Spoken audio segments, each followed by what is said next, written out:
Guess who's back? You're now listening to Unapologetic, the podcast, with your two hosts, Trey and Reg, discussing any and everything unfiltered.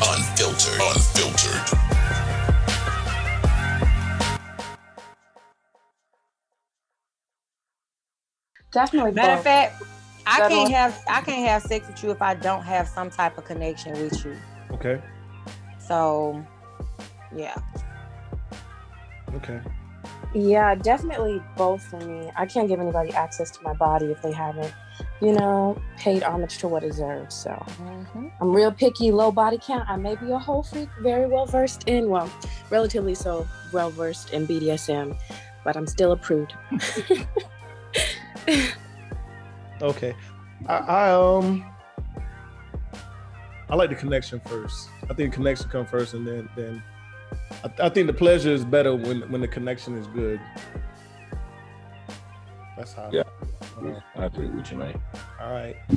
1 2 1 2. We are back. Unapologetic the podcast, episode 39. As always, Dre and Reg in the house. It's Aisha Hadia. If we ever had a podcasting best friend or sister podcast, Coffee and Apple podcast would definitely be it. And we have an anonymous guest today, and we're just going to call her Miss Anon. Welcome, Miss Anon. How are you? Thank you so much. I'm wonderful now that I'm speaking to beautiful people. How are y'all? That's great. That's great. Are you at liberty to tell us a little bit about yourself? Yes. So I have been in the BDSM lifestyle for about a decade and a half. Started a little bit younger than I should have. Okay. And for those who don't know, BDSM is bondage, domination, and submission, as well as sadism and masochism. But we can get more into that later. Yes. I need to go ahead. Sadism and masochism. Are you done? I'm more of a person got to pull it out of me. What would you all like to know? So, before I forget, sadism. Break that down for us real quick. Okay, so sadism is when you receive pleasure from giving someone pain, whereas masochism is the opposite. So it could be something as small as a slap, a light slap to the face, or, if she likes being smacked on the butt, you like doing that. Or it could be something a lot heavier. It's a spectrum. Okay, so sadism and sadomasochism or sadism and masochism. And they're opposite. Yeah. So a sadist, I know you've heard of like SVU. He's a sadist. He really enjoys that. So hopefully it's not going that far, but they just enjoy giving pain, while a masochist gets pleasure from receiving pain. Okay. So one enjoys and one enjoys giving pain, one enjoys receiving. All right, gotcha. You can be both. We will definitely get into that more. Aisha, talk to us. You looking lovely today with your checkered on. I like that. Oh, this is Savage Fenty. Rihanna. She came through. Okay. Yes. But y'all know my story. I'm the host of Coffee and Apple Juice, the podcast. Yes, I am the official podcast sister of Dre and Reg and Unapologetic, the podcast. For whatever reason, I am always available when these guys need me. And so yeah, check me out. I'm on YouTube. Everywhere where podcasts can be played, you can find us. Coffee and Apple Juice, the podcast. We're on Instagram and Facebook. And as always, my right hand, Dre. Homie, what you know good, man? What's up with you? I'm good. Same old shit here, boy, different toilet, Thursday. Was it today, Wednesday or Thursday? Wednesday. Yeah, today's Wednesday. Man, I'm really losing track of the days, man. But other than that, bro, I'm cool, man. Rocking my son's up and coming clothing line, man. I was just about to ask you about that. Yeah, man. So it should be coming out in the fall, man. Shout out to his mom that's really, really putting a lot of work. And she asked me for my input, but she's put a lot of work into it thus far. So we're looking to make this thing official tissue, man, and do something for him, though. Okay. I mean, you won't be able to purchase the bear on the front. It's kind of a friends and family type ordeal. But you know, Red. Yeah, all right. Let me get one. You know, but Me too. I'm ordering. Okay. You know, I need a hoodie too, though. Yeah, that's what I'm saying. So yeah, we got some things cooking up, man. Definitely cooking up, man. But shout out to them. Shout out to my babies, man. What about you, Red? What's going on, though? Well, what's the name again? LOL, man. Loyalty over liability. Okay. I like that. Well, as y'all can see, I'm back home. Legacy over liability. I'm sorry. Legacy. Oh my God, you are back home. I thought you were still in Alabama. Nah, I'm back home. And I'm happy about it. Ended a little early, but I'm glad to be back home. Glad to be in my surroundings again. Some familiarity. Hotel life is not it. Can't eat the way I want to, and just I don't know, being around I like the energy in here. Energy in my surroundings is good. But man, life is great. Got a great J. Cole album to listen to. I feel like the universe is back on tilt now. We got good music, but we're not gonna get into that on this episode. We're gonna talk some BDSM. I'm not even gonna try to pronounce the Anon. I honestly thought BDSM stood for bondage, slave, and master. But I got it all wrong. You're not all wrong. Don't worry. You got most of it right. I think that a lot of people, because of generational scars, they don't like identify as much with the slave. Okay. Some people do, of course, and there's no like judgment to those who do, but the DS usually stands for domination and submission. But really, I kind of think of it as therapy. I know that sounds weird, but I mean, some people use sex as a therapy, but I think it's an opportunity to be vulnerable with someone or to completely hold the strings for someone, to be open, honest. And BDSM really opens the lines of communication, because one of the biggest things is safe, sane, consensual. No matter what you're doing, it's important that it's safe for everyone involved. Everyone involved can give consent, so consensual, but also sane enough and able to give that consent. So it's a chance to be open with your partner. I think most people are into this, especially in the community, but aren't always open to expressing that. So that's why I had asked y'all to take the Sexual Alpha BDSM test. Literally, anyone can just go Google Sexual Alpha BDSM, and one of the links will say the only BDSM test you need. Right. And you take that test, and it teaches you so much. Right. So we're gonna get into that test, but actually, I want to just give a brief backstory on how I met you and how we are here right now. But I know, far as in the test, I will put out real quick. Me and Dre spoke on it. Dre said dominant as fuck, right? Yeah. Mine said dominant. I don't. Aisha, what did you say? Mine says submissive. Okay.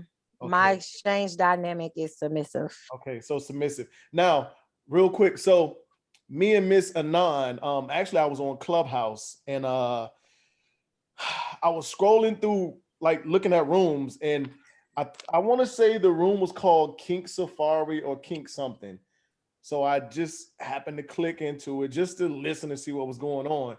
And as soon as I got in it, I got a pop-up that said, I think, what does it say, Aisha, when the pop-up asks you if you want to be a speaker or something like that? I think so. Yeah, I haven't been on Clubhouse in a while, but I think so. And it brings you to the front, right? So, I was like, why not? So I'm in there listening, and next thing I know, someone called my name, is like, start asking me all these questions, because I guess they was just going around the room checking the temperature on everybody, and started asking me all these questions about, do I like to be dominated? Am I submissive? Am I a pet? Am I this? Am I that? And I was like, what the fuck is all this shit? So I was like, hold on, actually, Miss Anon, she ended up speaking, and she gave her information, and there's some products she sells. I think we'll get her to put that information out at the end. So if anyone wants to buy some of her products, they can. But that's actually how me and her met, because I bought some of her scalp serum. I like to support. I like to support small Black businesses. But I think that was Thank you.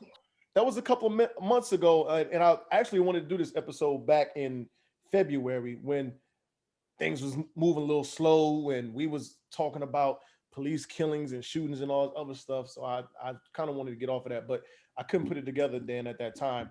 And I think I had mentioned something, and then Aisha had I don't know if you was playing or not, but you had said something about you wanted a dom. Yes, So, I so do. so I said, well, let me add Aisha into this episode since she had said something about her wanting a dom. And so that's how we actually got here to this point, Miss Anan. Yes, yes, definitely. I invite you all to look more into your results towards the bottom because they really kind of tell you about different dynamics, different power play styles. Like I really want to go into your interest in dominating, but oh yes, go ahead. No, I'm saying okay. I mean, we'll definitely get there. Oh, I'm sorry. I will give you the reins. Look at me. No. Go ahead.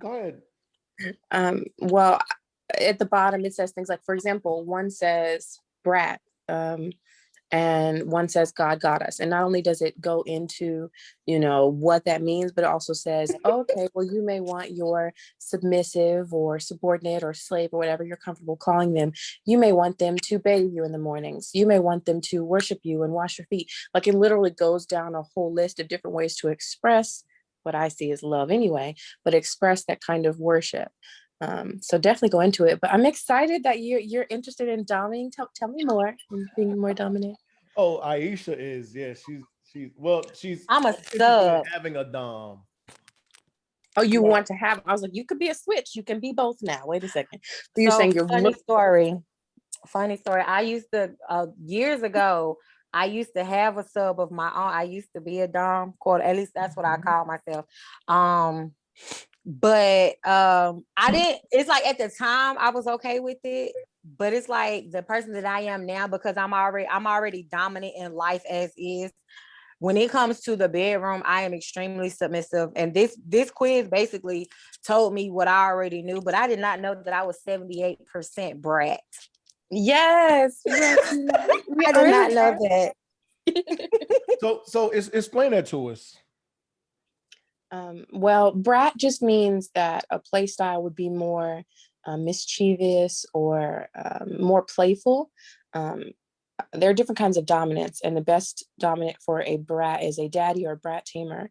And that's because they don't see that challenging as a buck to authority. They see it more as playfulness and a chance to be corrected, which can be very fun. But it's just a different play style. Some people really like strict obedience and following the rules and will harshly punish anyone who doesn't follow them. Well, that's not good for a brat because they're just going to push you just to see how far they can push you in a loving way. So Aisha is sexually, she's a line stepper. 78%. There you go. And I think I'm like 100%. So you're good, boo. You're good. I also really love separating BDSM from sex. Yes, they can belong together, but for many, it's not just in the bedroom. One person who shall remain nameless told me this beautiful story about how she was with her. I think they're married. I don't know how she was with her daddy or her dominant. And she was just trying to be vanilla, which is what we call muggles or people who are. Let me say, okay. Plain, right? Vanilla's plain. Yeah, there you go. There you go. It's still sweet and delicious ice cream, but it doesn't have sprinkles or extra flavors. Get it? Okay. Get it? So Yeah. they were just trying to have a vanilla moment, and she couldn't help but pout. And she pouted so much that he took her to the bathroom and whooped her there in the bathroom in public. Like for some people, it's more than just in the bedroom. Of course, if it is just in the bedroom, that's fine. But I think that it's really important to let people know you don't have to involve sex. You can go somewhere and just do a massage scene, or you can have somebody give you a pedicure. It's whatever you all are comfortable with. You should never do what you are not ready for. Don't let anyone in a dominant role make you feel like you have to obey, because at the end of the day, the true power is in the hands of the person submitting, because they are offering that submission as a gift. It's never owed to anyone. Okay. So here's a quote that I had saw actually when I was looking up the test, and there was a lot of people saying that you've never experienced a real orgasm if you haven't experienced one through BDSM. What are your thoughts on that?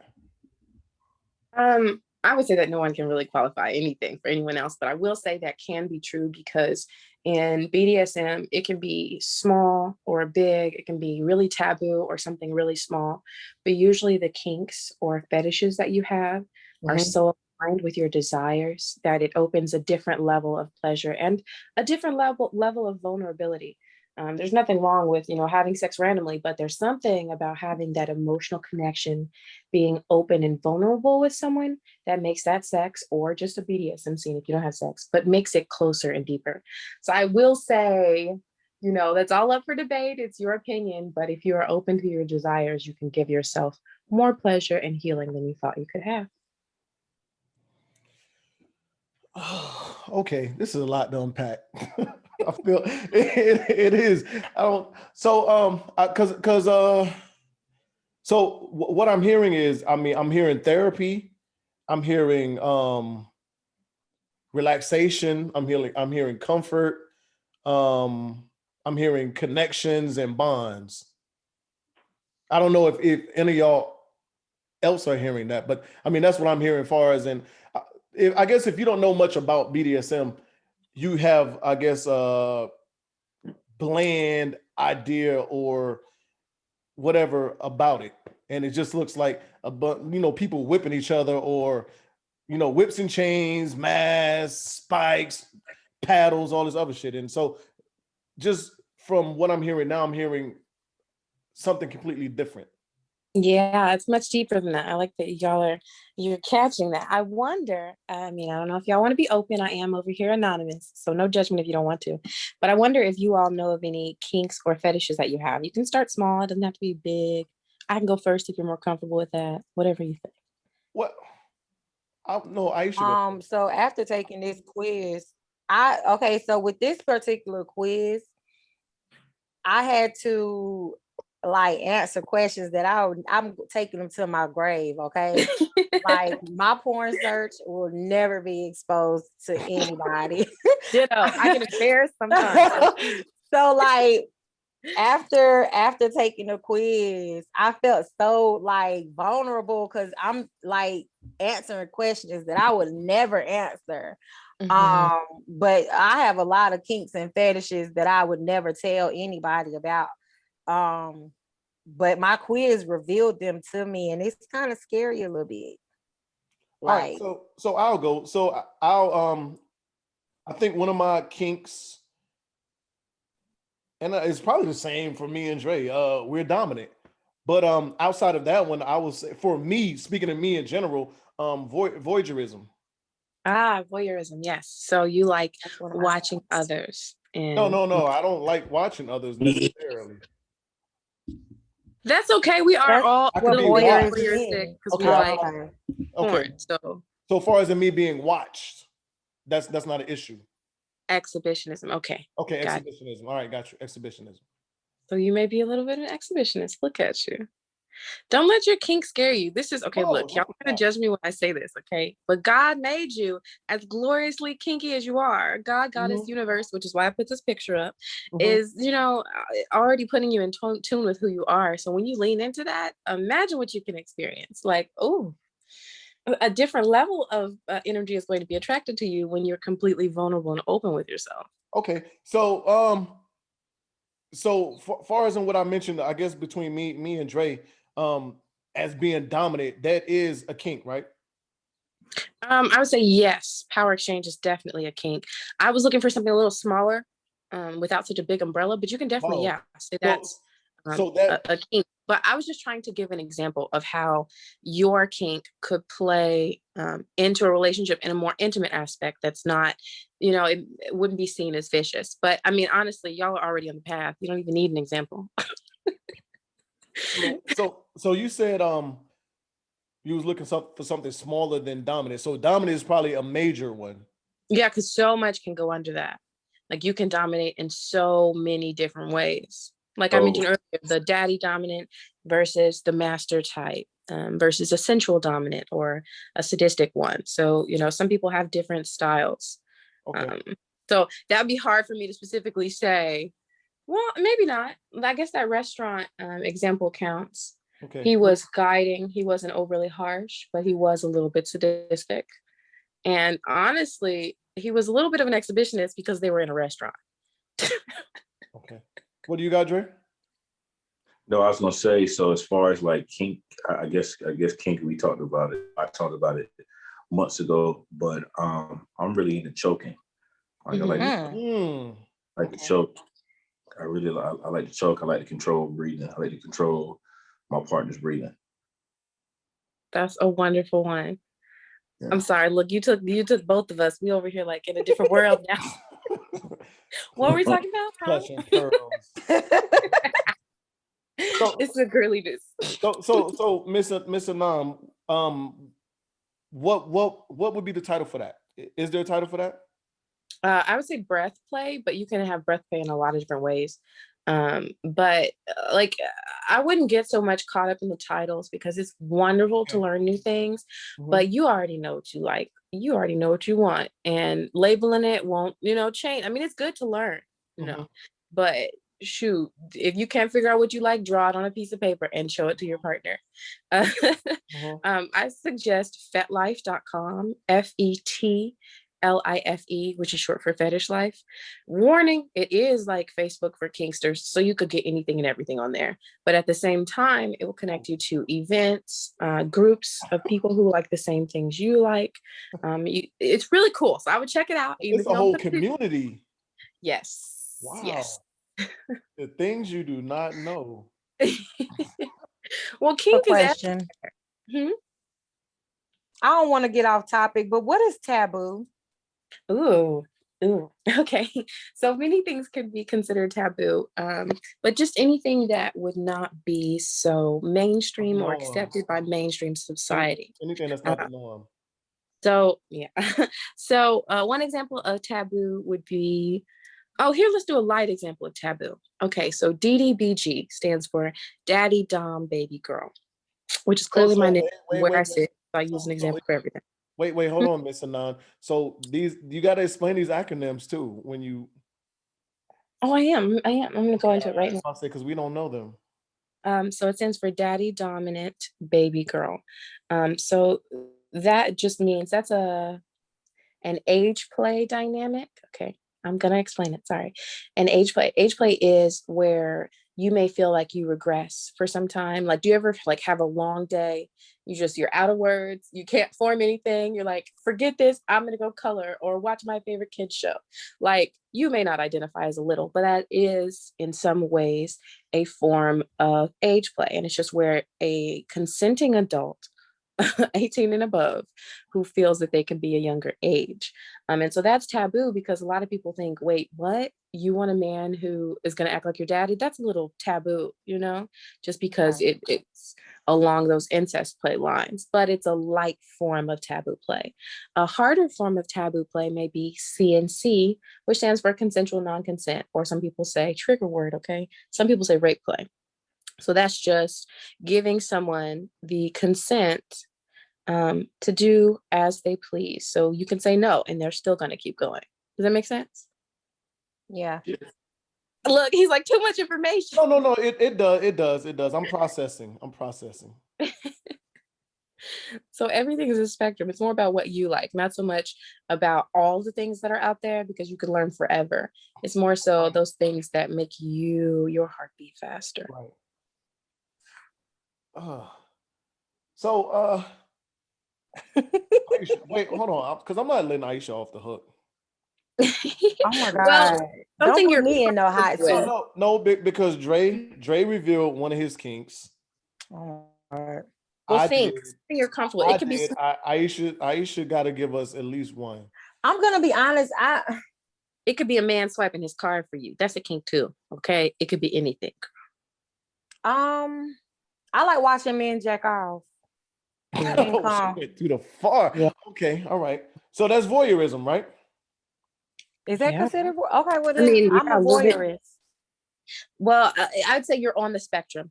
We don't know how far that goes, Okay. but you know, you can claim it, of course, if you want to. But wow, that's a great one. Okay, that's a PSA to men out there: don't send pictures. Okay.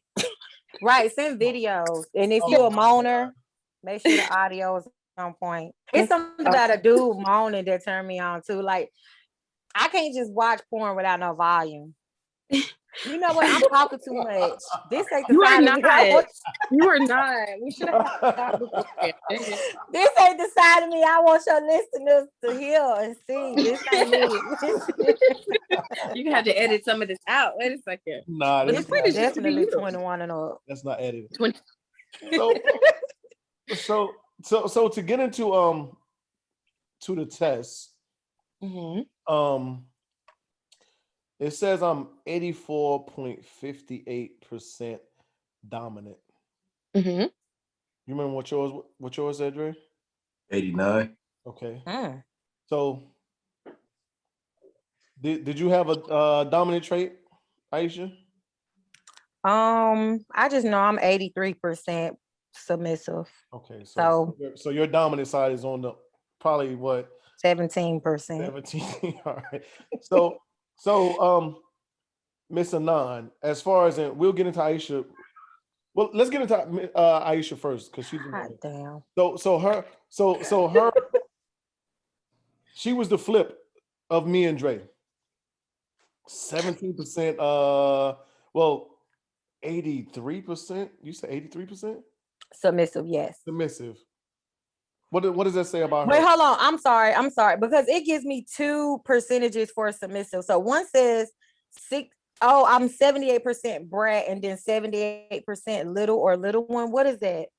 Yes. Okay. Yay. That's what I am. You know Me what? and I'm Brad- talking too much because we just You talked are not about that. That's with that talking, but- daddy-daughter thing, ain't it? Well, it doesn't have to go that far, but you know, it can just be age regression. You may not have a specific age. You may not even really feel like a kid. You may just like doing kid shit, you know? You may like watching cartoons, or my favorite, not having to do a single thing, being like everything from having my clothes put on me to being bathed. Like it depends on what you like. So like I would just explore, you know, I feel like a lot of us like saying daddy in the bedroom anyway, you know. So most of us are going to get a little percentage on that.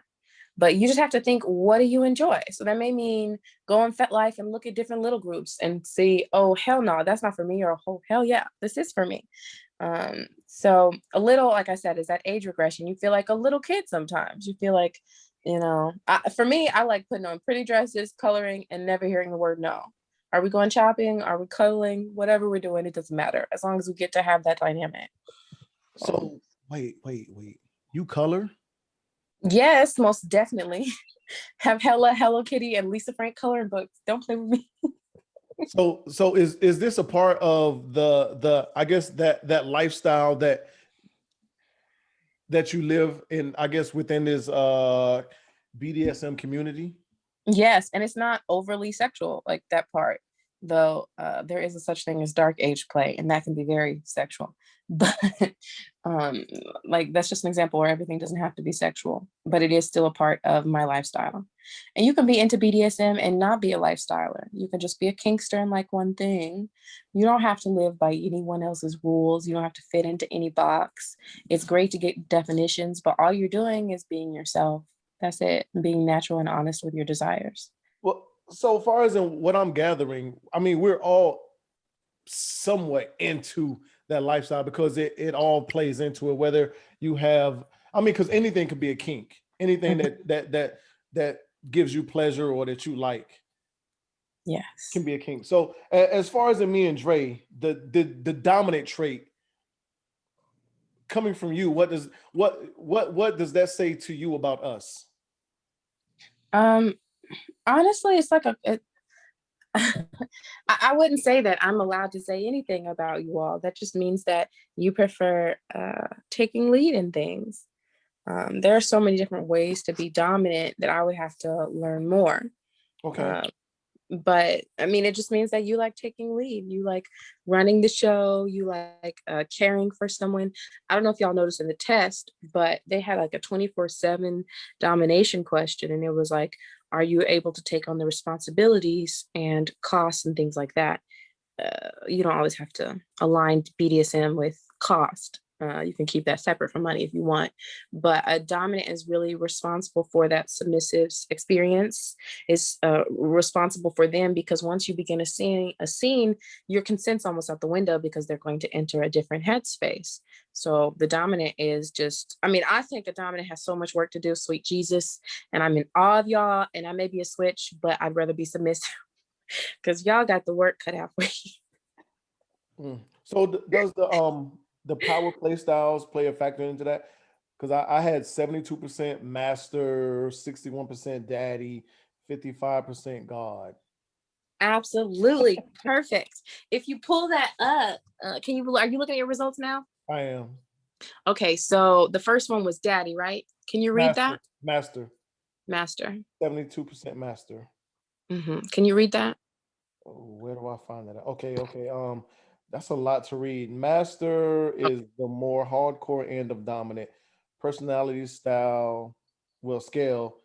They are the owner slave dynamic. Masters tend to prefer being in more of a 24/7 lifestyle relationship than just a kinky playtime.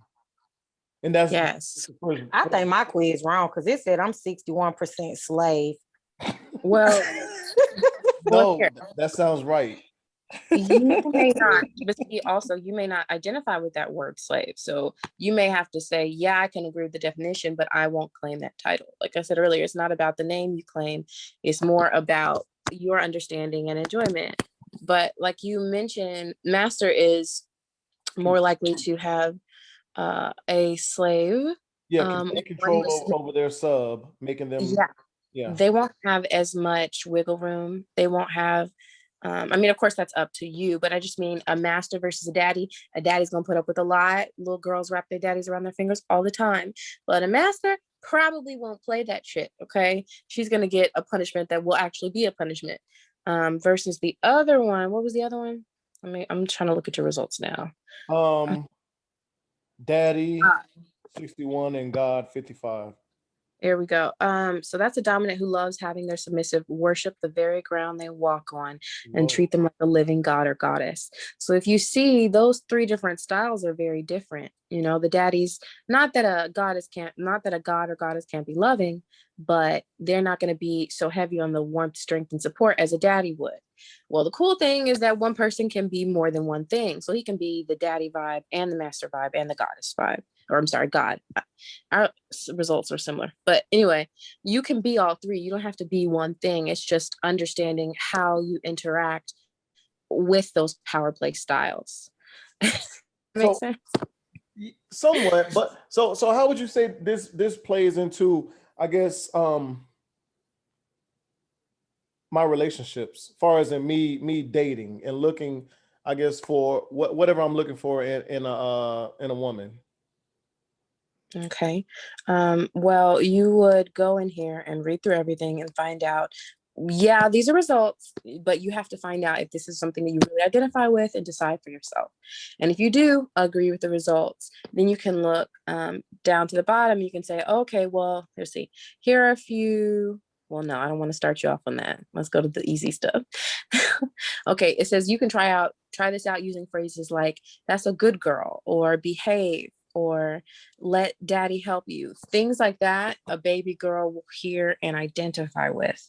And so you can almost use that as a screening tool to see, who melts at those words and who doesn't. So I don't think you should necessarily change how you are in dating, because hopefully being yourself in dating, that's who you're supposed to be anyway. That stuff is naturally going to come out. But you may use these things about yourself to find out who would be a better match for you. And you can do what I do, which is as soon as anybody expresses any interest, I send them the link, or I say, go search sexual alpha BDSM, take the quiz, and then come back. So, and y'all may learn something about yourselves, or you may learn, oh, hell no, I cannot deal with this shit. I love you. Let's be friends. But you've almost headed yourself at the pass there.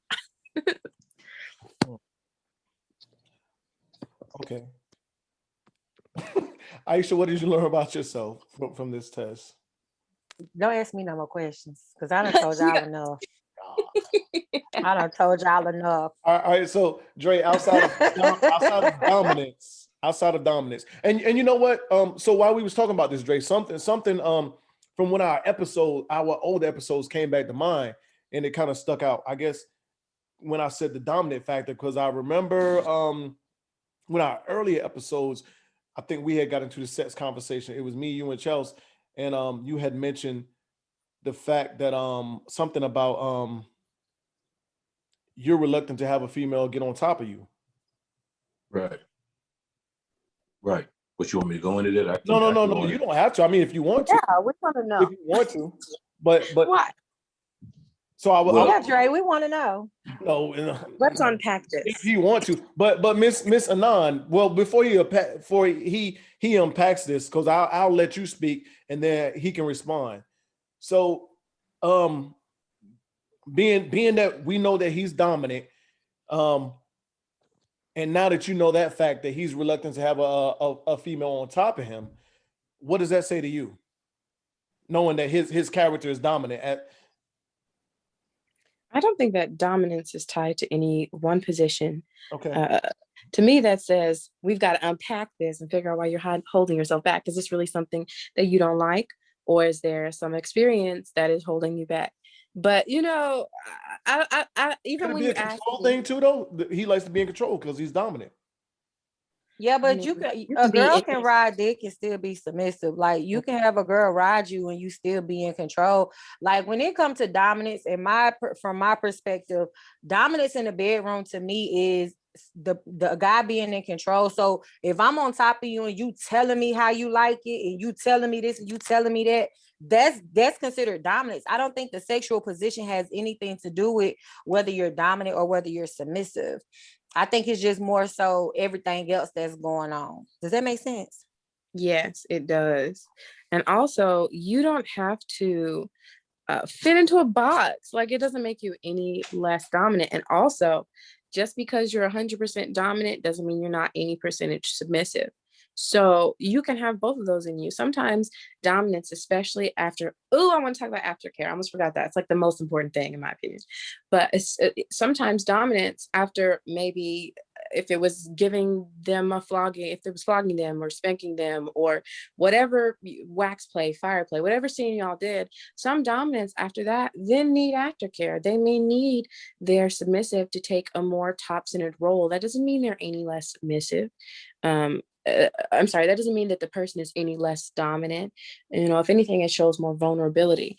I had the privilege of being in the room with the dominant and her pet, and they have this way that I thought was so beautiful of identifying when I gotta change the words. I don't know how to do this, but long story short, just by saying a certain thing, he would understand, oh, she's in her dominant goddess mode, or oh, she's a human right now who has human needs, or so for example, one would be she would say, hey pet. I'm changing it because this is their personal ritual, but she would say, hey pet, and then he knows in that moment he needs to be submissive and playful and can have a little more push and pull. Or if she says, hey dragon, then he can stand up and be her dragon and protect her and be that man who's going to look after her while she's still the dominant one, because they're in a female-led relationship. So I was in awe of how they could be so comfortable and vulnerable with each other, and then realize, yeah, you can be dominant, but I know sometimes you need a cuddle too. Sometimes you need to be the little spoon. Like, we don't have to get caught in these things, because really it's just an opportunity for you to get closer with your person or persons. If you're poly, it's an opportunity for you to be more vulnerable. And the less you block yourself from who you are, the better your life is going to be. Okay. So I want to say this, and then I'll let Dre speak, and I'll let you women respond, because me and Dre are on that dominant aspect or spectrum of it. So as far as in being dominant, to me, I gather being in control. And I'm assuming Dre's results is a little more dominant than mine. So for his, being in control is a main part of everything. And if someone is telling you exactly, I guess, what to do or how to do or whatever else, that's a little less control than what I may be used to or want in him as well. So I don't know. Go ahead, Dre. Well, I think for me, man, when it comes down to the question about, you know, having a woman on top of me, I don't like it. It's just not. I don't get much pleasure out of it. You know what I'm saying? I just don't. I don't know if it's a mental thing. No, I know it's not a mental thing. I think just the way my body is set up, it's just not something that I'm into. You know what I mean? Mm-hmm. It's not something that I'm into, and I think ultimately I do. I like that, and also too, in, in my experiences, I know that at the end of the day, I'm gonna get the job done. I Right. promise you that. So I cannot cut my camera off. My facial expressions won't let me see through this. you know what I'm saying? But I know that. You know what I'm saying? Uh-huh. So with that being said, I guess I just fall to this place like, you know, bro, you don't have to do nothing because I know what to do. You want to control the orgasm as well. Exactly. In fact, though, because it's gonna happen. So that's what I'm saying. I know that.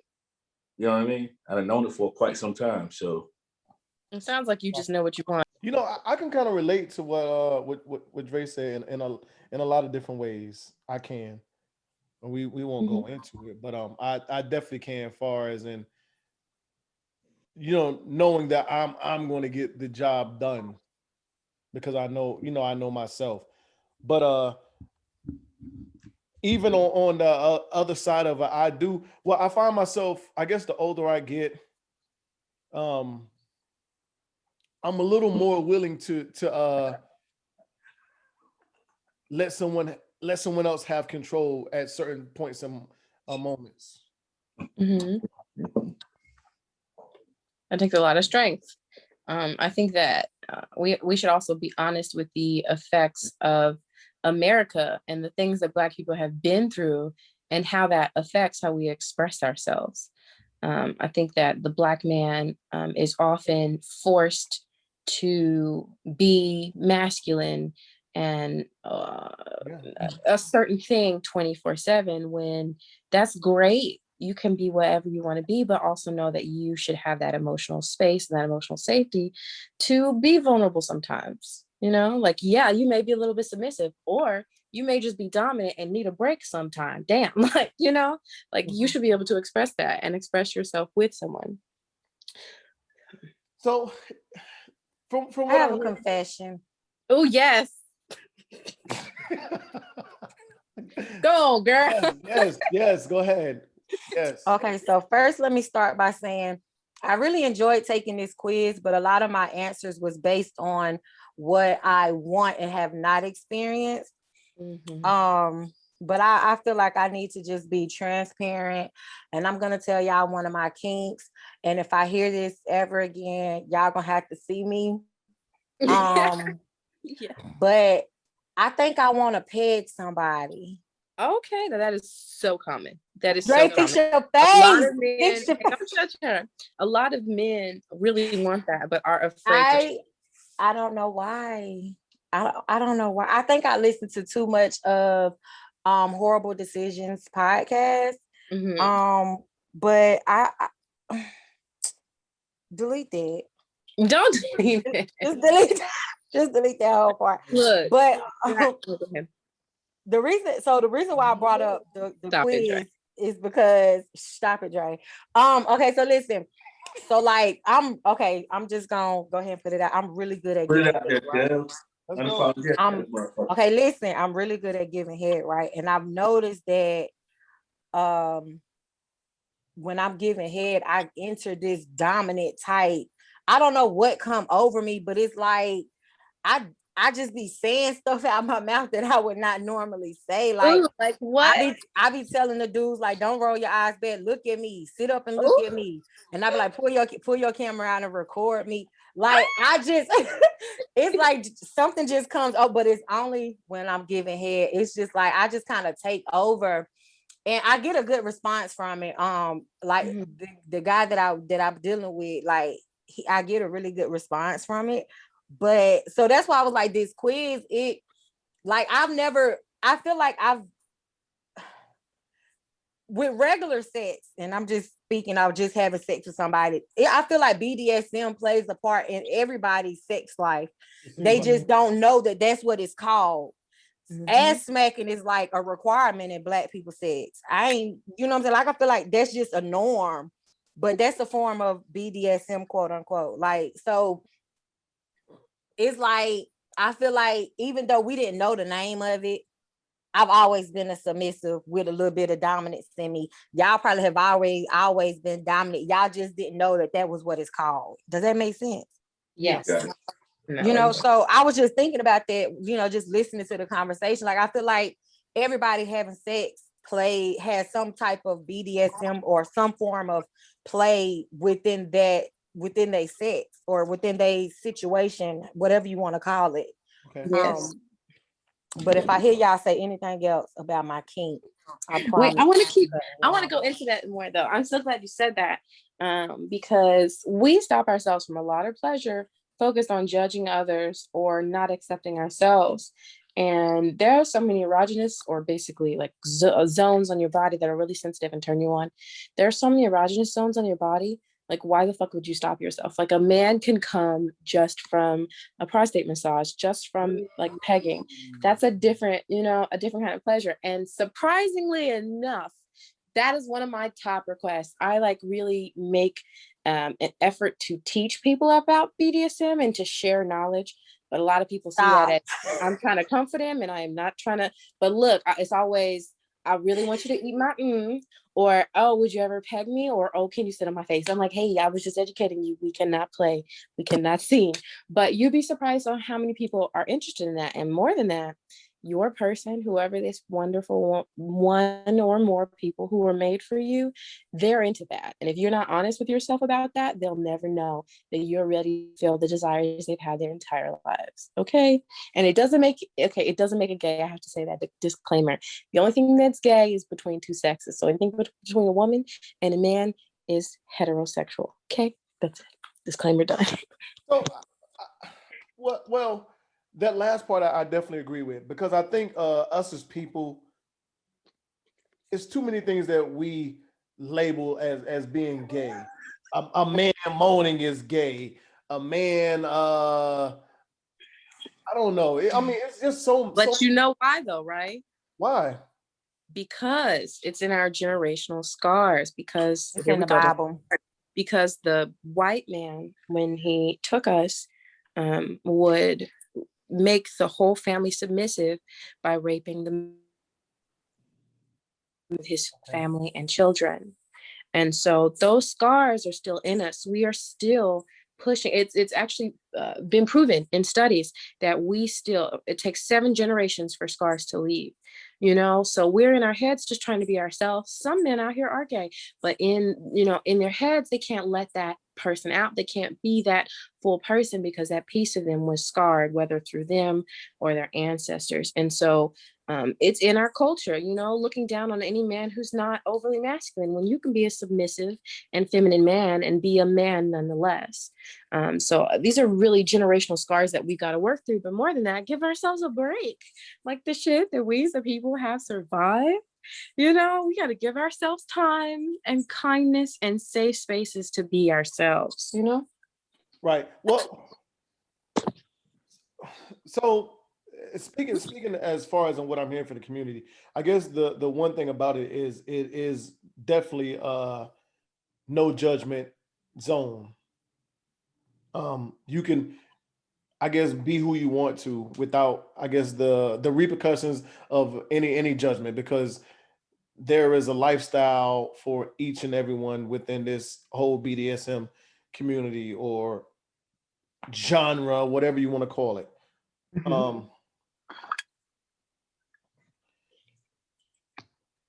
don't know. Is the whole generational thing? I understand it, but I just as I think is more prevalent with us in this generation, far as in what we judge men off of.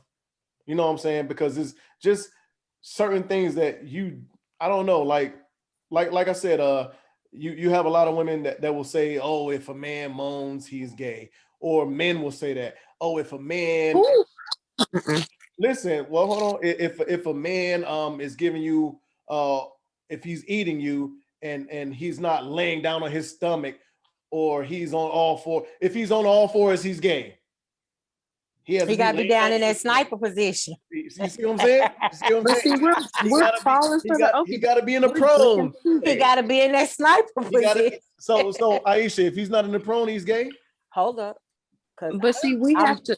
I'm asking. Me personally, I don't care for head. What is that a fit?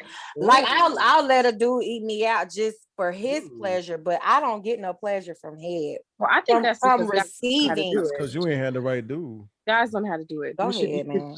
Try you a stud one time, okay? They will change your life. No, and see, this is the thing. Like I want to turn into a pair of Susans with a girl so bad, but I'm scared I'm gonna like it. But I enjoy penis too much to just look. You can like for it a woman. You can like it. So I will tell you, it's fucking amazing. When you finally, the trick, I will let you know, is to hook that ankle once you find the magic spot. But anyway, okay, we're gonna have to talk after this. Back to the original. Yes, for sure, most definitely. Damn, I didn't forgot. I'm all on scissors. What were you saying? Listen. So within the last week, I've been reading this book called it is called The Alpha Male Bible. And I think you had said something earlier, probably within the last 5 minutes, about just the men. And one thing that I guess it says in this book is that even your alpha males have beta male tendencies or omega male tendencies. Like every alpha male isn't an alpha male in every category, which we all like to think that we are. Some of the best, in my opinion, I don't even like using the word alpha male, but some of the best, we'll say, alpha male tendencies are submissive in nature, or are ways of serving. But that doesn't make you less dominant. For example, a man who takes out the trash and fixes the car, that's a way of serving someone. But sweet Jesus, I guarantee you that she will be very submissive that night. I never thought about that. Yeah, because we it's not so much who falls into this category. It's more so a way of identifying, so what your, how they say square peg round hole, that you're a square peg looking for that square hole. It's not so much you have to fit into this archetype and you have to do all of these things. Fuck that. Do what you want to do, be who you want to be, and let that other shit guide you, right? So, and I guess we're delving into relationship. So for the women that say, oh, I want a man that is mechanical, likes to fix, likes to do things with his hands or whatever else, when her car breaks down and she needs this or she needs that done, and he's jumping to, I guess, do this and do that is part of being in a submissive role. I'd say that's a way of service. You can definitely see it as a submissive act, or you can see it as a dominant act. The point was that it can be seen as either one, and it's not always the everyday idea of what a dominant is. That doesn't make him any less of a dominant person. That's just a dominant who's serving his submissive. You get it? Like, you can call it what you want. You're still doing this. You're still taking up trash. Gotcha. But I wanted to, if I could, highlight the importance of negotiation and aftercare. Please do, so we can go ahead and we can get into this and get ready to wrap up. Yeah. So negotiation, it's important to negotiate a scene or an interaction with someone. You're basically letting them know, yes, these are things that are like, but these are things that I'm not comfortable with. So there are hard limits and soft limits. A hard limit is something that you're never going to do. A man's hard limit may be don't touch his feet. His soft limit may be pegging. He's open to it, but he's not ready for it yet. So it's just an opportunity for you to be completely transparent, share if you have any injuries or anything the other person can keep in mind. And then once you have your boundaries, you can do whatever you want, because you know that your safety is kept in mind by that person you're trusting. And then aftercare is different for everyone. For me, I like get my ass beat. So aftercare for me is a juice box and cuddles and rubs. Aftercare for dominant may be to rub his or her muscles or, let them know that you're okay. But aftercare is something that you would discuss during the negotiation. And it's just something that you need to come down from that subspace or dom space gently. So when you say juice box, you're not bullshitting. You really mean No, apple. So you really embrace that brat role. Most definitely. Most definitely. My parents think I'm kidding when I say that I'm 5 years old. Nah, I'm really when I'm not paying bills, I'm 5. All right. So hold on. This is a real life question. So I guess a man that's entertaining you or a man that's with you and y'all are romantically involved with each other. If he was to bring a bottle with milk in it, that is an actual turn on for you. She said she's 5. 5-year-olds don't like milk; they like juice boxes. So Well, bring hold her on, Aisha. Hold on, Aisha. You going into very giggly. I would be very giggly and a lot more submissive than normal, but I wouldn't be overly turned on. It would be something that's sweet and kind and affectionate, like flowers. Like that's just another love language that person would speak. So it's for you. Not everybody likes sippy cups. I fucking love sippy cups. Fuck that. But other people like pacifiers. That's not my shit. But it's not so much about what I like. It's about what you like and your person likes and learning each other. So you So saying from a stand. So you saying like you said you would find it cute, and you would find yourself being some form of submissive because he's trying to meet you where you are, basically.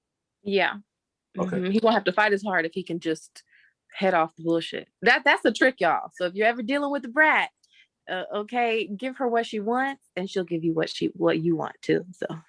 So would you say it's fair to say that I guess in every woman lives a little brat? Maybe. A lot of people don't identify with that. A lot of times in the community, it has a negative connotation, but I just see it as positive and a blessing because brats run the world. But I wouldn't say that every woman is a brat. A lot of people find that word offensive. Others, I'm proud of that shit. All right. So before we close this out, I saw one thing that I do want to ask you about. Okay, my exclusivity versus openness says monogamy 60%, non-monogamy 40%. Yes. Okay, so polyamory means many loves, and that is the opposite side of the spectrum for monogamy. So monogamy is one love. So one guy and guy, or one girl and girl, or guy and girl, whatever, or non-identifying person, people who are together. But in my opinion, most people are a little bit polyamorous. That's just my opinion though. But for example, poly could be a triad. So a guy and a girl, or 2 girls and a guy. Poly could be a close triad where they can only interact with each other. Poly can be something bigger where it's different people come in and out of people's lives. Poly can be non-sexual. Like me, I am polyamorous romantically, but monogamous sexually. So I don't have more than one sexual partner at a time, just because that's not what I'm comfortable with. But I will have, a governess who looks after me, or, I'm interviewing a daddy, I'll consider a submissive. So polyamory is not any one thing. I don't want to go all into it because I know you're trying to wrap up. No, you're good. But it just means that you are even though you are for the most part monogamous, a little part in you is considering polyamory. So you may just want to have a threesome one day, or maybe you and your girl one day may want a sister wife. Like that can mean anything for you, but that doesn't mean that you can't be monogamous. I've been polyamorous my whole life, but I was in a monogamous relationship for 7 years. It's just, again, just being more aware of you and the things that you like. Okay. All right. My exhibitionist is 96%. Wow. I bet you have a lot of fantasies of doing it outside or almost getting caught. It's actually really fun. We're not even gonna go. Listen, I've done a lot. I mean, balconies, open windows, whatever. I mean, voyeur is 78. I don't. This is a very interesting test. I think I'm going to put this in the. I think I'm going to put the link in the bio.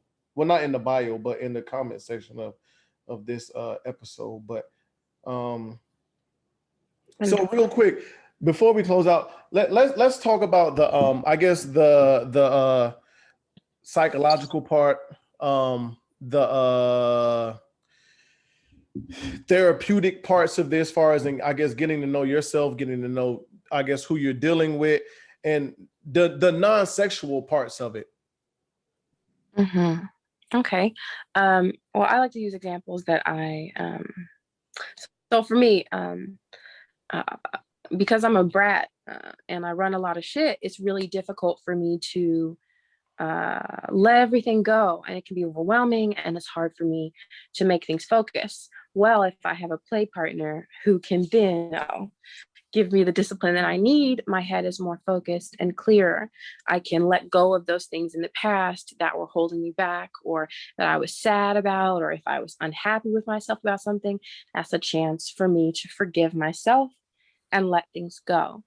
So that's a way that BDSM can be therapy. Some people push and push and push until they cry. I've had people I've heard of people who couldn't cry at all, but then they had that one scene and it broke the dam and they were able to heal. You can use almost anything as therapy if you use it in the right way. You can also harm yourself with a lot of stuff. But also being open and vulnerable and emotional with someone. In this, I do that a lot, sorry. But in this society, everyone's saving face and everyone's afraid to show that crack, in their facade, if they have one. Well, here's a chance to be vulnerable with someone.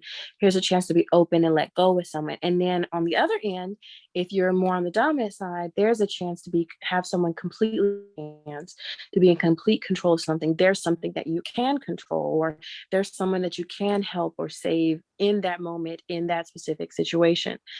So BDSM can definitely be therapy, not just the kinds that cause pain, but also fire play, massage play. Some people do acupuncture that can get the toxins out of your body. There are just so many ways to use pleasure to heal, to use vulnerability to heal.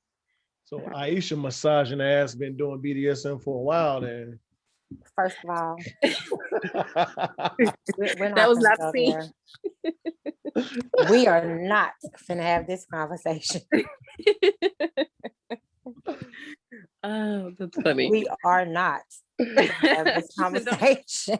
That's different, okay? And it's crazy because a lot of guys, believe it or not, a lot of guys that I meet, they try to they try to get me to go there. Mm-hmm. These be guys that I know, they don't necessarily just be my clients, but like foreplay for them is them massaging me. But that's a whole nother couple. You can massage the masseuse, can you? You can. I get massages all the time. Oh yeah. All the time. Like I remember I went through a period where like before sex you had to roll down with lotion. Like we couldn't do nothing until I was fully moisturized. I had went through a period where like the guy who I was dealing with, I was like, I need you to lotion my body first. I'll be fresh out the shower, dried off. I need you to moisturize my body first. Like, and it wasn't like no kink play or nothing. I don't know. It's like I needed him to do something for me before I did something for him, kind of, sort of. Is that a kink? That's a kink, ain't it? Yes, definitely, especially tantric massage. Well, see, I didn't see that goes back to what I was saying. Like a lot of stuff we be doing is considered kink or BDSM. We just don't be knowing the exact name to call it. Yeah, there you go. And then the reason I really wanted to talk today is because a lot of people think that kink is a white thing, and it's not. Kink is for all people of any, race and shit. If anybody needs the therapy from it, I think it would be us.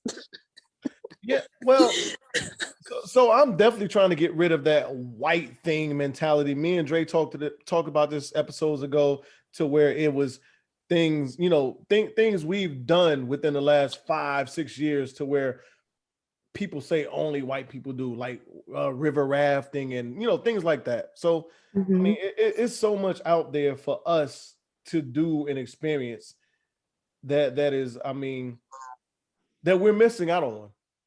That part. I even found 2 events in you all's area. Okay, so get on FetLife, okay, and go look. One of them is a Whose slosh. area? This one is in Greensboro, North Carolina. That's my area. Okay. And it says 68 people have RSVP'd. Which one of And- y'all coming to Greensboro with me? See, look, you guys all have to go, okay? and that's an opportunity, because I can tell you the difference between a slosh and a munch. So a slosh what? is where kinky people get together and drink. So they'll meet at a bar and just chill and talk. Munch is where kinky people get together and eat. So it's just a vanilla, which y'all know the terms now. Oh yeah, it's a vanilla activity, but with kinky people. So it's an opportunity for you to go without walking into somebody's dungeon or play partner and being overwhelmed. You can just go be yourself and learn and listen and talk. Okay. I have a question. Yeah. Are you familiar with soft dom? Yes. Okay, can you explain that to me? Because I fell into this black hole on TikTok where they was talking about a soft dom or a soft dominant. Can you explain that to me a little bit more? Yes, definitely. So a soft dom, let's give you an opposition. So a sadist is someone who likes to give pain. So a sadistic dom is going to want to give more pain than usual. A soft dom is going to want to give more love and care. Any word has a connotation and denotation. So yeah, I can define it for you, but other people may define it differently. So soft just means they're going to be kinder, more gentle, more sensual.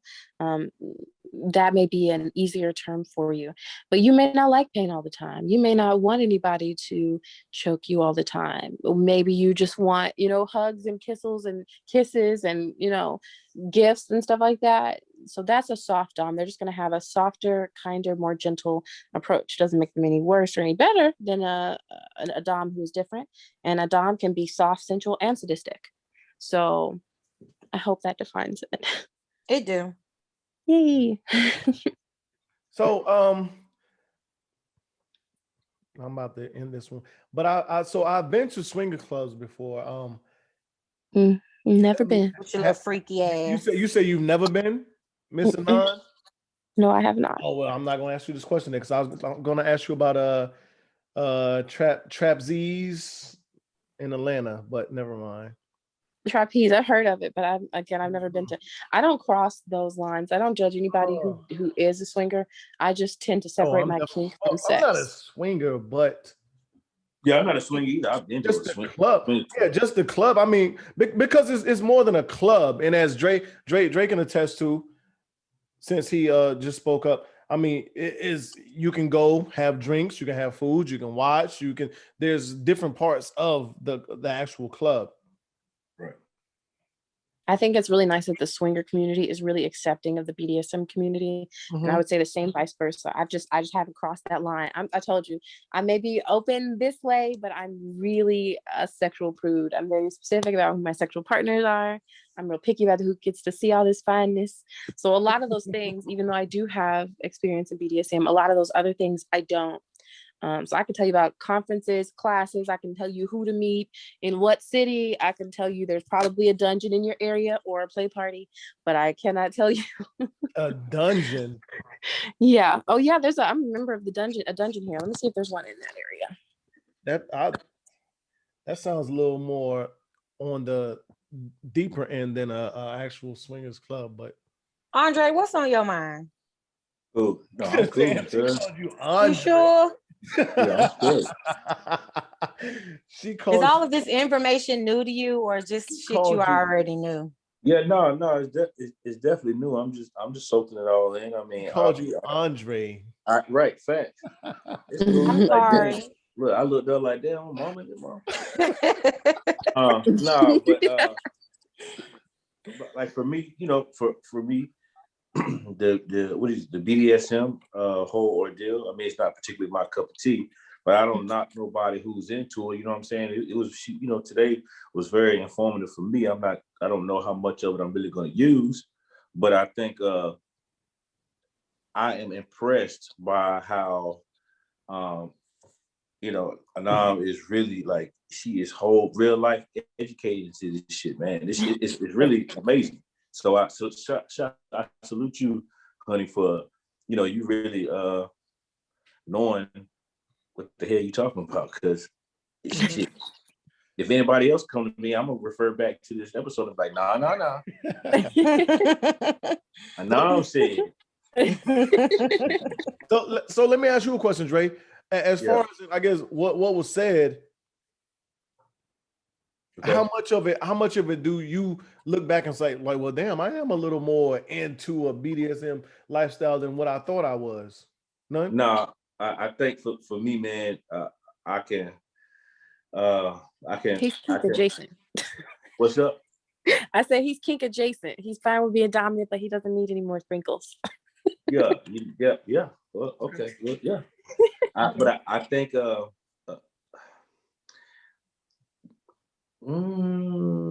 yeah, man, I'm just a dominant motherfucker, man. That's just what it is, dog. You know what I'm saying? It's just what it is. It don't got nothing to do with past experiences or no shit like that. I guess it has everything to do with confidence and confidence in history. How about that?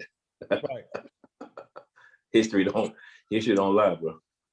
So I was looking into two locations. I was actually thinking about taking a vacation to Mexico.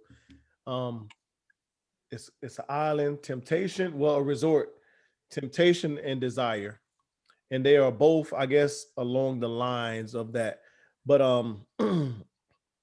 they're nude resorts. With your freaky ass. Stop it, Aisha. No. Well, that's why you enjoying this episode so much. Listen, so you have the option to where you want to be nude or you don't. You know what I'm saying? Mm-hmm. You can. But you should not be surprised if you walk out on the beach and you see people walking around naked.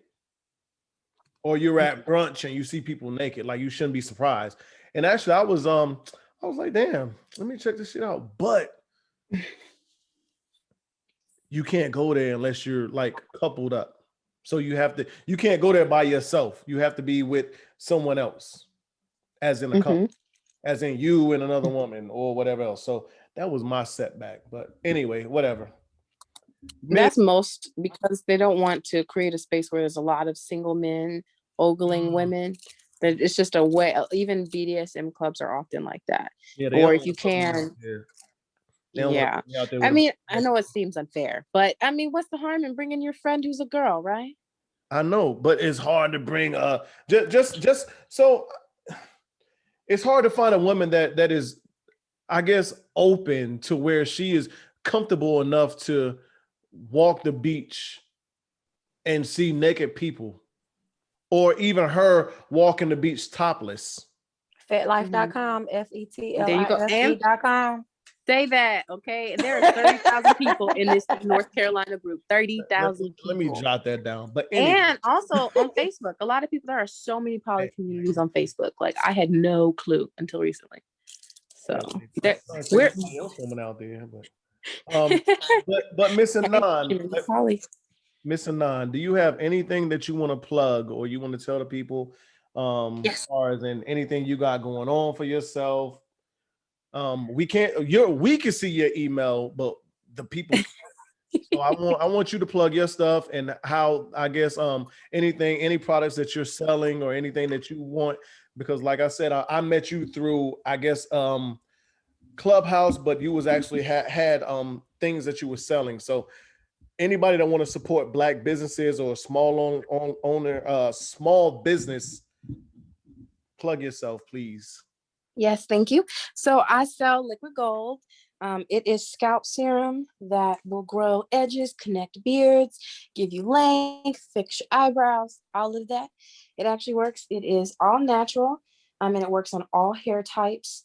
My hair is 4C natural hair, and it broke off at my neck, and now it's past my shoulders because of it. So if you want to order it, just email scalpserum@gmail.com. If you have questions, want pictures, any of that. I just really have a passion for helping people feel confident with their crowns. Mm-hmm. So for y'all, because I know y'all can't see it, it's scalp serum, all one word. Yep. Miss Hydea, sister podcast. This topic was extremely interesting. I just want to let you guys know I was extremely vulnerable. I confessed things that my mama would probably kill me and drown me in holy oil if she knew. And to be honest, that was the vanilla side of me. I'm not telling y'all nothing else. But I am at Coffee and Apple Juice, the podcast. We are on YouTube, Instagram, Facebook. Check me out. You know, it's funny that you say that because so my mom is very religious, right? And my mama not religious, but that's just goes to show how like she'll become religious if she was to watch this. You never know. She may be into it. You don't even know. Have you look, your daddy may be more dominant than you thought. These are conversations. I can't have conversations like this with my mama. Now, my other sister, her and my mama sit and talk about they sex lives together, but I just can't do it. They just I can't do it. She want to tell me this. I'm like, Mom, I don't want to. Of course, you know me and Dre can't talk like this around our moms, but of course. But what I was saying is the funny thing is because like my mom, she's very religious. Like so, when my mom come here, I have a little bar. My mom will come here every time she come here. She lay her hands on the bar and she'll pray because she don't drink like that.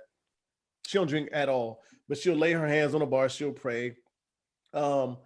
There's one time to where I looked and over my door, it's like a little, like she'll take the little anointing oil and she'll put like a cross over all doors. And I don't like, I put crosses on all my walls. My mom be blessing this place. I'm like, I just happen to see it out the blue. I don't know what be going on, but whatever. I have a story for y'all if you want to hear it. About this. Is it short? Yes. Wait. Do we need to do it after the podcast or we can do it on? Oh, it's up to you. No biggie. It's okay. Go ahead. Is a good story.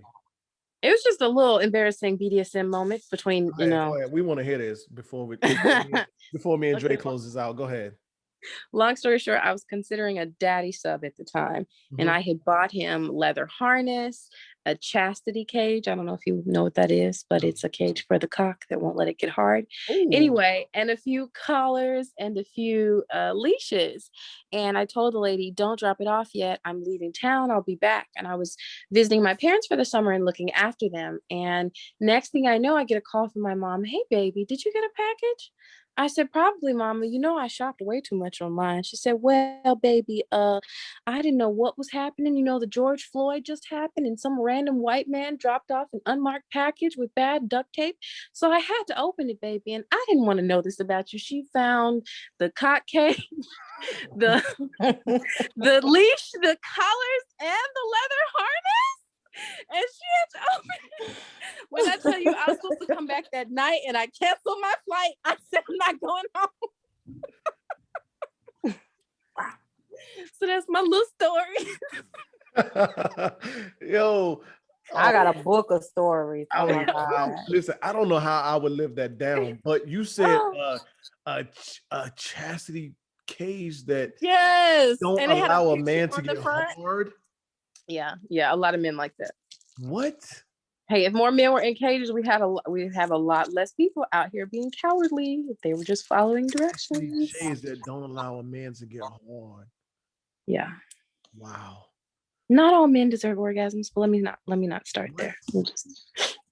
Listen, Dre. I have to throw you for a loop real quick. Yo, could you imagine your mom finding your toy kit? Jesus. Okay, funny story real quick, y'all. So my mom, when she comes over to my house, she'll come and lay in my bed. Now I keep my vibrator up under my pillow because I need access to it at any given moment. So imagine how hard my heart was beating when my mama came and decided to lay in my bed on my side of the bed because I only sleep on one side of the bed. And she's laying on my bed on her stomach with her hands up under my pillow. Oh, Jesus. Now, thank God this was on this particular day. My vibrator had rolled back in between my mattress and my headboard. But God Almighty, y'all don't know how bad I would have just got in my car and drove off and she's not my vibrator. Okay, like that is just a conversation you don't want to have with your parents. Mm-mm. You Mm-mm. just don't want to. So now when she say, "Hey, Isha, I'm gonna come over for a little bit," I just pack everything up in my little toy bag and hide it up under my bed somewhere. Oh my God. Whew. Embarrassing, okay? Poor baby. Hey, it remind me of that Dave Chappelle skit when when the little boy was like, "Mommy, I found your lightsaber." I love this. You swinging a dildo around, but Yes. Dre. But again, thank you, Miss Anon, for coming on. You know, we definitely appreciate it. I learned some new things. That's always good. I'm always into learning. Aisha, as always, it's a pleasure having you on, hun. Appreciate you. Big dog, I fought with you to the end, to the casket dip. Like, subscribe, share at all costs, man. Get this thing out there, man. We got some good content. Yeah. And we're just trying to keep this thing, we're going to keep this thing rolling. And I would be remiss if I didn't say, as always, that mental health is real. I think everyone here understands the importance of mental health. And at the end of the day, we may not all be subject matter experts, but we can get you in the right direction for the help that you need. First step to it is just acknowledging that you need help. So other than that, man, I'm gone. Mm-hmm. And just to piggyback off what Dre said, actually, May is mental health or mental awareness month. So listen, find that help. There's plenty of avenues, plenty of ways out there. And check on your friends, even though the ones that say they're okay, because a lot of us say we're okay and we're not okay. I go through it a lot of times. Listen, do not be shy to let a friend know that you got some things going on. You might need somebody to talk to. But thank you everybody for tuning in, for continuing to support us and watch us, listen to us. We appreciate it. Miss Anon, Aisha, thank you for joining us. Aisha, you already know what time it is. Miss Anon, thank you. Thank you for giving us this information. This is an episode that's probably, as I said, I wanted to do it back in February, but it's been kind of a long time coming because I just wanted to put it together the right way. And I think we kind of did it right. Yeah. The information that we did and things we talked about. And I appreciate you and your knowledge and wisdom and actually what you shared with us. This is a little different than what me and Dre normally do, but I mean, different is always good. I do enjoy the episode. Thank you everybody for tuning in. Like I said, and watching us. Episode 39. We don't have a name for this yet, but it is what it is. Thank you everybody. As always, we're unapologetic, we're unfiltered, and we will catch y'all next week. We out of here. Thank you. Have a good day, y'all. You know what it is. Thanks for listening to another episode of Unapologetic, the podcast. Don't forget to share, like, and subscribe. Better follow me.